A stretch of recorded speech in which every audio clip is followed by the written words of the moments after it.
अगर आप कभी भी कंपनी इनकॉर्पोरेट करने का प्रोसीजर देखते हैं, तो आपको 2 डॉक्यूमेंट्स के नाम हमेशा सुनने को मिलते हैं। पहला है मेमोरेंडम ऑफ एसोसिएशन और दूसरा है आर्टिकल्स ऑफ एसोसिएशन। लेकिन ये मेमोरेंडम ऑफ एसोसिएशन होता क्या है और कंपनी के लिए इतना इम्पोर्टेंट क्यों होता है? एमओए में ऐसी कौन सी इन्फॉर्मेशन होती है जो लीगली बाइंडिंग होती है? और सबसे इंटरेस्टिंग बात, अगर कोई कंपनी एमओए के स्कोप के बाहर कोई एक्टिविटी करती है तो उसका क्या कॉन्सिक्वेंस होता है? हेलो एवरीवन, मैं हूं सीएस मेघना काष्टवाल और आज की वीडियो में हम डिटेल में समझेंगे कि मेमोरेंडम ऑफ एसोसिएशन यानी कि एमओए क्या होता है।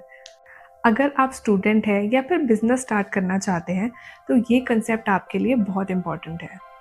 तो सबसे पहले समझते हैं कि मेमोरेंडम ऑफ एसोसिएशन होता क्या है। एमओए एक लीगल डॉक्यूमेंट है जो कंपनी के कॉन्स्टिट्यूशन का लीगल फ्रेमवर्क डिफाइन करता है। इसको आप चार्टर ऑफ द कंपनी भी कह सकते हैं।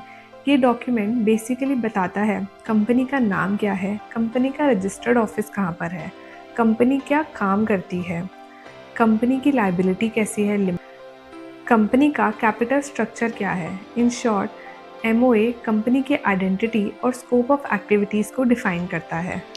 एमओए का लीगल प्रोविज़न दिया गया है section 4 of the companies act में।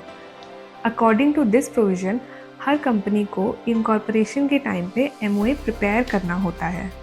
विदाउट एमओए कंपनी इनकॉर्पोरेट नहीं हो सकती। ये डॉक्यूमेंट रजिस्ट्रार ऑफ कंपनीज को फाइल किया जाता है at the time of incorporation. Now why is MOA important? MOA 3 major stake holders को प्रोटेक्ट करता है: share holders, creditors and third parties. Share holders को पता होता है कि कंपनी किस पर्पस के लिए ऑपरेट करेगी, क्रेडिटर्स को क्लैरिटी मिलती है कि कंपनी किस बिजनेस में इन्वॉल्व है, और आउटसाइडर्स को भी पता होता है कि कंपनी के लीगल पावर्स और लिमिटेशंस क्या हैं। इसीलिए एमओए एक पब्लिक डॉक्यूमेंट है। कोई भी इसे मिनिस्ट्री की वेबसाइट से डाउनलोड करके देख सकता है। अब आते हैं एमओए के सबसे इम्पॉर्टेंट पार्ट पर, यानी उसके क्लॉजेस। चलिए उनको एक एक करके समझते हैं। सबसे पहला क्लॉज होता है नेम क्लॉज। इसमें कंपनी का ऑफिशियल लीगल नेम मेंशन होता है। For example ABC private limited, XYZ limited. Private company के नेम के एंड में प्राइवेट लिमिटेड वर्ड यूज़ करना मैंडेटरी होता है और पब्लिक लिमिटेड कंपनी के नेम के एंड में लिमिटेड वर्ड लगता है। ये क्लॉज कंपनी की लीगल आइडेंटिटी इस्टेब्लिश करता है। नेक्स्ट क्लॉज है रजिस्टर्ड ऑफिस क्लॉज। इस क्लॉज में मेंशन होता है कि कंपनी का रजिस्टर्ड ऑफिस किस स्टेट में लोकेटेड होगा। For example the registered office of the company will be situated in the state of Delhi. इसका मतलब है कि कंपनी का रजिस्टर्ड ऑफिस दिल्ली में होगा। रजिस्टर्ड ऑफिस क्लॉज इसीलिए बहुत इंपॉर्टेंट है क्योंकि आरओसी का जुरिस्डिक्शन भी रजिस्टर्ड ऑफिस के लोकेशन के बेसिस पे डिसाइड होता है। सारे ऑफिशियल कम्युनिकेशन भी रजिस्टर्ड ऑफिस पे ही जाते हैं। लीगल नोटिसेस अगर कोई हैं तो वो भी रजिस्टर्ड ऑफिस के एड्रेस पर ही जाते हैं। Third clause is object clause. MOA का सबसे इम्पॉर्टेंट क्लॉज होता है ऑब्जेक्ट क्लॉज। ये क्लॉज बताता है कि कंपनी क्या बिजनेस करने के लिए इस्टेब्लिश हुई है। फॉर एग्जाम्पल अगर कंपनी सॉफ्टवेयर डेवलपमेंट के काम के लिए बनाई गई है तो कंपनी के ऑब्जेक्ट क्लॉज में software development related activities mention होंगी। ऑब्जेक्ट क्लॉज की इंपॉर्टेंस ये है कि कंपनी सिर्फ वही एक्टिविटीज़ कर सकती है जो उसके ऑब्जेक्ट क्लॉज में मेंशन है। अगर कंपनी एमओए के स्कोप के बाहर कोई एक्टिविटी करती है तो उसे अल्ट्रा वायरस एक्ट कहा जाता है। चलिए एक एग्जाम्पल से समझते हैं। सपोज एक कंपनी इनकॉर्पोरेट हुई है सॉफ्टवेयर डेवलपमेंट एक्टिविटीज़ के लिए, यानी कंपनी के ऑब्जेक्ट क्लॉज में क्लियरली लिखा है कि company software related services provide करेगी। अब कंपनी सडनली डिसाइड करती है रियल एस्टेट एक्टिविटीज़ करने का और लैंड परचेज कर लेती है। अब प्रॉब्लम क्या है? कंपनी के ऑब्जेक्ट क्लॉज में ये लिखा ही नहीं है कि कंपनी रियल एस्टेट एक्टिविटीज़ कर सकती है।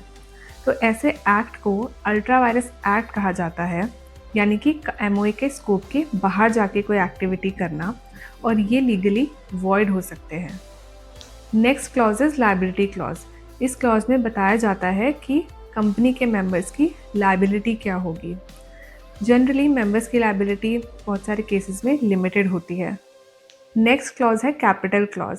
इसमें मेंशन होता है authorised share capital, number of shares, face value of shares. Example, the authorized share capital of the company is rupees 10 lakh divided into 1 lakh share of rupees 10 each। ये clause company का capital structure define करता है। Capital clause को भी एक example से समझते हैं। मान लीजिए कंपनी की ऑथराइज कैपिटल है rupees 10 lakh divided into 1 lakh share of rupees 10 each. अब कंपनी मैक्सिमम 10 लाख तक के शेयर्स ही इशू कर सकती है जब तक कि वो अपनी कैपिटल को इंक्रीज ना करे। इंफॉर्मेशन कंपनी के कैपिटल क्लॉज में क्लियरली मेंशन होती है। और ऑथराइज कैपिटल इक्विटी शेयर्स के लिए क्या होगी, प्रेफरेंस शेयर्स के लिए क्या होगी, ये दोनों ही क्लियरली कैपिटल क्लॉज में मेंशन होती है। लास्ट क्लॉज है सब्सक्रिप्शन क्लॉज। इस क्लॉज में कंपनी के इनिशियल सब्सक्राइबर्स की डिटेल मेंशन होती है। इसमें जनरली मेंशन होता है सब्सक्राइबर का नाम, address, number of shares he has taken, और वो डिटेल्स को सब्सक्राइबर्स साइन भी करते हैं जो कंपनी फॉर्मेशन का एविडेंस होता है। अब आजकल तो ऑनलाइन फाइलिंग होती है तो साइन भी डिजिटली किए जाते हैं। अब जैसा कि हमने पहले समझा कि कंपनी एमओए के स्कोप के बाहर जाके कोई एक्टिविटी नहीं कर सकती, तो क्वेश्चन ये है कि क्या एमओए को ऑल्टर किया जा सकता है? जी हाँ, बिल्कुल किया जा सकता है, जो कि जनरली शेयर होल्डर्स अप्रूवल से होता है। 10 केसेस में प्रायर अप्रूवल लेना पड़ता है। एमओए के हर एक क्लॉज को ऑल्टर करने के लिए एक स्पेसिफिक प्रोसीजर फॉलो करना पड़ता है, प्रॉपर कंप्लायंस करनी पड़ती है। प्रैक्टिकल पर्सपेक्टिव से एमओए कंपनी का बहुत इंपॉर्टेंट डॉक्यूमेंट होता है। Before dealing with the company, many investors और creditors check the MOA of the company, they verify the object of the company। इसीलिए कंपनी के प्रमोटर्स को MOA ड्राफ्टिंग केयरफुली करनी चाहिए। तो आज की वीडियो में हमने समझा MOA क्या होता है, MOA के क्लॉजेस क्या होते हैं, what are the legal provisions, MOA का प्रैक्टिकल इम्पोर्टेंस। अगर आप कंपनी लॉ या कॉर्पोरेट कंप्लायंस को सिस्टमैटिकली समझना चाहते हैं तो ऐसे ही कंसेप्ट्स क्लियर होना बहुत इम्पॉर्टेंट है।